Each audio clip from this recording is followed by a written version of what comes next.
एक लिमिट तक ज्योतिष काम करता है, उसके आगे काम नहीं करता।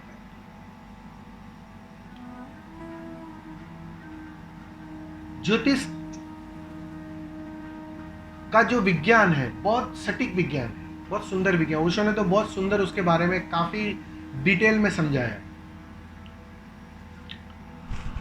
अब हमारा मन क्या होता है, जैसे मैंने कहा ना कि हम एक ही शर्त मानने को तैयार नहीं है, बाकी सब शर्त हमें मंजूर है। हमारी बात ऐसी है, जब हम साधना जगत में आते हैं ना, मैं तो ज्यादातर सभी साधकों से मिलता हूं, मैंने एक बात साफ पाई कि जो एक कंडीशनिंग रखी है सारे बुद्ध पुरुषों ने, सारे जानने वालों ने, सारे शास्त्रों के अंदर, वो कंडीशनिंग भर मानने को हम तैयार नहीं, मिटने की कंडीशनिंग। लेकिन हम बाकी सब कंडीशनिंग मानने को तैयार हैं। तो हमारा मन क्या करता है, वो अध्यात्म के भी बहाने कुछ ना कुछ ये सब जानना और सीखने के चक्कर में पड़ जाता है। इसलिए उनको अच्छा लगता है कि मैं उसे जानूं, क्योंकि वो मिटना नहीं चाह रहे, वो ध्यान नहीं करना चाह रहे। तो ये सीधी सी बात है, ऊर्जा कहीं तो फैलेगी ना, या तो वह ध्यान में परिवर्तित होगी या तो कहीं बाहर फैलेगी, तो फैलेगी। ठीक है, अब रही ज्योतिष की बात, वो अपने आपके हस्बैंड जो कर रहे हैं उनको करने दो, ठीक है, अच्छी बात है। लेकिन रही ज्योतिष की बात, बुद्ध पुरुषों पर ज्योतिष काम नहीं करता, क्योंकि बुद्ध पुरुषों का कोई भविष्य नहीं होता, सिर्फ वर्तमान होता है। ना भूत होता है ना भविष्य होता है, सिर्फ वर्तमान होता है। उस पर काम नहीं कर सकता, क्योंकि उसके पास कोई मांग नहीं है, उसको कहीं जाना नहीं है, उसको आने वाला पल बदलना नहीं है। अब क्यों जानेगा वो ज्योतिष, क्यों वो उसको मानेगा? वो उस पर बिल्कुल काम नहीं करता है, वो सहज होता है। और जितनी सहजता बढ़ेगी ना, ये सारी कंडीशनिंगों से तुम पार हो जाओ। एक लिमिट तक सब ठीक है, विज्ञान अपना काम करता है, ऊर्जा अपनी काम करती है। लेकिन जिसकी ऊर्जा कुछ बदलने को राजी ही नहीं है, कुछ बदलना ही नहीं चाहती, तब वो विज्ञान भी हार जाता है। वो स्थित है अपने समाधान में, अपनी समाधि में स्थित है, तो वो बदलना नहीं चाहती। तो उसे वो पड़ी भी नहीं है कि मैं देख लूं क्या होने वाला है, क्यों होने वाला है, कि कल मैं जीऊंगा कि नहीं जीऊंगा, मैं कितने साल जीऊंगा या नहीं जीऊंगा। वो फिक्र गई उसकी, वो मर गया है। एक अर्थों में बुद्ध पुरुष लगते हैं जी रहे हैं, लेकिन वो मरे हुए हैं। अगर एक अर्थों में समझोगे तो मरे हुए हैं, क्योंकि मन नहीं है, अभी कोई मांग नहीं है, कोई कोई कहीं जाना कहीं पहुंचना नहीं है अभी, तो एक अर्थों में मर चुके हैं। तो वो सारी बदलाहट करने की आकांक्षा, बदलने की आकांक्षा सब गई, वो नहीं रहती। और उनको उनकी बात है। आपको तो नहीं है ना इंटरेस्ट ज्योतिष में, आपको तो इंटरेस्ट नहीं है ना ज्योतिष में।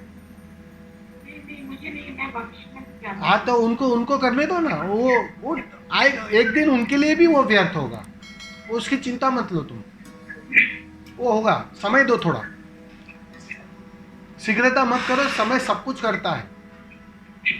तुम्हें लग रहा है कि समय जा रहा है, लेकिन जरा गौर करना, समय हर पल हर चीज बदल रहा है।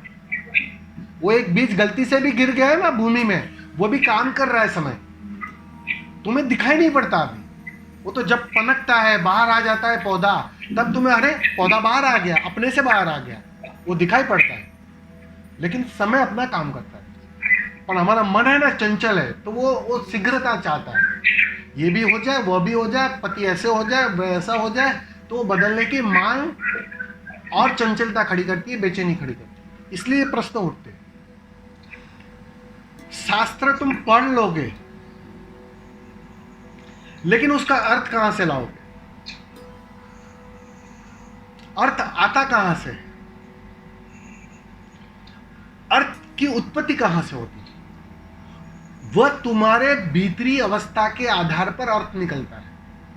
इसलिए तुमने मजे की बात पता है, एक ही वाक्य को आज पढ़ो तुम, जो तुम्हारा तल होगा वो अर्थ निकलेगा। फिर एक साल बाद उसी वाक्य को पढ़ो, कुछ और अर्थ निकलेगा, क्योंकि तुम बदल गए, तुम्हारा तल बदल गया। और 2 साल के बाद पढ़ो उसे, तो कुछ और ही अर्थ निकलेगा। तो अर्थ आता है भीतर से, वह तुम्हारे भीतरी दशा का परिणाम है, और वह बदलती है ध्यान से। तो असली बात है ध्यान करो, तुम शास्त्रों की फिक्र ना करो।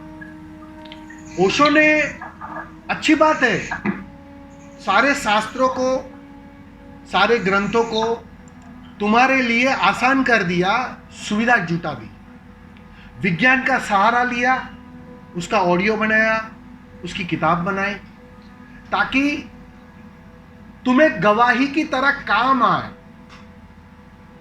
शास्त्र सिर्फ गवाही का काम करते हैं, वो तो आखिर में काम आने वाला है। आपने ओशो ने कहा वो पूरा नहीं सुना है। ओशो ने एक बात हमेशा कही, मैं जितना भी कह रहा हूं उसको पकड़ना मत, इस कान से सुनना, इस कान से निकाल देना, और तुम तो सिर्फ तुम्हारे ध्यान की यात्रा करना। चाहे धम्मपद सुनो, चाहे कबीर को सुनो, चाहे अष्टावक्र गीता सुनो, कुछ भी सुनो, सुनने में कोई गलती नहीं है। लेकिन जब उस शास्त्र को तुम पकड़ लेते हो, उस वाक्य को तुम पकड़ लेते हो, तो जाने अनजाने तुम्हारी यात्रा थम जाती है, रुक जाती है। तुम तो ध्यान पर जोर दो, तुम तो ध्यान करो, ठीक से ध्यान करोगे, सारे शास्त्रों का राज, सारे शास्त्रों का राज, सारे शास्त्रों का अर्थ तुम्हारे सामने निकलने, उगड़ने शुरू हो जाएंगे। ये परिणाम होगा, ध्यान का वो परिणाम होगा। इसलिए आपने जो प्रश्न पूछा है कि क्या करना चाहिए पहले, तो मैं तो तुम्हें एक ही सलाह दूंगा कि तुम पहले ध्यान की फिक्र करो। ठीक है, साथ साथ में थोड़ा सुनो, पढ़ो, रुचि है वो करो, वो अलग बात है। लेकिन अगर उसको तुमने पकड़ा, उसको संजोया, उसको ज्ञान की तरह, कचरे की तरह इकट्ठा किया, तो हो सकता है तुम कल तोते हो जाओगे, तुम पंडित हो जाओगे, तुम हर एक व्यक्ति से चर्चा करने लगोगे, लेकिन अनुभव की कमी रहेगी। वह तुम्हारे शब्द ना होंगे, तुम्हारे अनुभव से निकले हुए शब्द ना होंगे। तो असली बात है, जो भी निकले, भले एक शब्द निकले, लेकिन वह तुम्हारा अपना अनुभव होना चाहिए। तुम्हारा अनुभव उस वाक्य, उस शब्द से तालमेल में बैठना चाहिए कि तुम्हारा यह अनुभव है और तुम उसे अभिव्यक्त कर रहे हो। इसलिए ज्यादा अगर सुन लोगे, पढ़ लोगे, तो मैं जो देख पा रहा हूं ज्यादातर लोगों को, ओशो से जुड़े पर्टिकुलर लोगों को, वो पंडित हो गए, और पंडित होते ही तुम जाने अनजाने अपने पैर पर कुल्हाड़ी मारते हो, आगे यात्रा ना हो पाओ। फिर कितना भी प्रयोग करो, यात्रा ना हो पाएगी, क्योंकि प्रयोग का परिणाम है ये खाली करना, खोपड़ी खाली करना। और वो खोपड़ी खाली होगी ही नहीं, क्योंकि तुम वो पकड़े रखते हो, उन शब्दों को पकड़े रखते हो, तो वो हानिकारक हो सकती है। तुम उसकी फिक्र ना लो, तुम तो सिर्फ ध्यान की चिंता लो। ध्यान में कैसे मैं गहरे उतरूं, उस गहराई से ध्यान करूं, तो रिजल्ट में सब आएगा। ठीक है स्वामी जी? हाँ स्वामी जी, फिर स्वामी जी आपकी नजर में साधक की क्या पृष्ठभूमि होना चाहिए, ध्यान करने के पीछे क्या रीजन होना चाहिए, आपकी नजर में क्या है? मैंने कहा ना, इंटेंशन एक ही होना चाहिए, अपने मैं को, अहंकार को खोने की प्रक्रिया। हम क्या करते हैं, ठीक है, आप शुरू में जब साधना शुरू करते हो ना, किसी भी रीजन से शुरू करते हो कि चलो मैं ध्यान करूंगा, शांति मिलेगी, मैं ध्यान करूंगा, मुझे शक्ति मिलेगी, मैं ध्यान करूंगा तो मैं पावरफुल हो जाऊंगा, मेरा कॉन्फिडेंस लेवल बढ़ेगा। ठीक है, उस मधुर मधुर स्वप्न के बहाने तुम आ गए ध्यान में, लेकिन ध्यान का वह पर्पस नहीं है। ध्यान तो तुम्हें मिटाता है, तुम्हारी सारी धारणाएं तोड़ता है, तुम्हारी सारी कंडीशनिंग को वो तोड़ता है। वो तो तुम्हें धीरे धीरे पता चलेगा, जैसे जैसे ध्यान गहरा होते जाएगा तुम देखोगे सारी मांगे गिरने लगेगी। आज जिस चीज की मांग के कारण तुम ध्यान में प्रवेश किए हो ना, वो मांग गिर जाएगी कुछ दिनों के बाद। अगर ठीक से ध्यान घटा तो वो गिरेगी ही गिरेगी, वो परिणाम है उसका। क्योंकि उस खंड का मन मिटा, उतना मन समाप्त हुआ, टूटा, तो वो धीरे धीरे धीरे वो सारी मांगे को समाप्त करेगा। और जैसे अभी वो पिछले प्रश्न में स्वामी जी ने कहा ना कि अब कोई मांग नहीं बची और मेरा ध्यान सहज घट रहा है, ये उनका अपना अनुभव उन्होंने बताया। ये परिणाम होगा कि जैसे जैसे मांग कम होने लगेगी, मांग गिरने लगेगी, अपने आप परिणाम में ध्यान घटने लगेगा और ध्यान धीरे धीरे स्वभाव बन जाएगा। फिर ध्यान करना नहीं पड़ेगा, ध्यान में तुम रहोगे बिना कुछ किए, बिना किसी प्रयोग। ये परिणाम।